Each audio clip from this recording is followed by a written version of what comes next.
चला, मंथनची परीक्षा जवळ आली आहे आणि मंथनच्या परीक्षेतील आपण मराठी सण व त्या मराठी महिने व त्या महिन्यांतील सण हा टॉपिक आपण घेतलाय।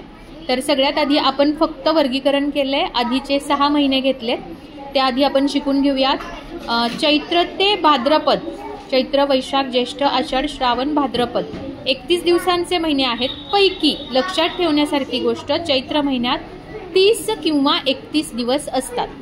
तर चैत्र महिन्यामध्ये पहिल्याच दिवशी गुढीपाडवा, श्रीरामनवमी आणि हनुमान जयंती असे 3 सण असतात। वैशाख महिन्यात बौद्ध पौर्णिमा, ज्येष्ठ महिन्यात वटपौर्णिमा, आषाढ महिन्यात आषाढी एकादशी आणि गुरुपौर्णिमा असते। श्रावण महिन्यात नागपंचमी, नारळी पौर्णिमा, रक्षाबंधन आणि गोकुळाष्टमी हे सण येतात। आणि भाद्रपद महिन्यामध्ये असतो गणेशोत्सव, म्हणजे ज्या दिवशी गणपती बसतात तो दिवस गणेश चतुर्थी, त्याच्या दुसऱ्या दिवशी ऋषीपंचमी, गौरी पूजन आणि सगळ्यात शेवटच्या दिवशी ज्या दिवशी गणेश विसर्जन होते तो दिवस म्हणजे अनंत चतुर्दशी। हे आहेत आपले मराठी महिने व सण।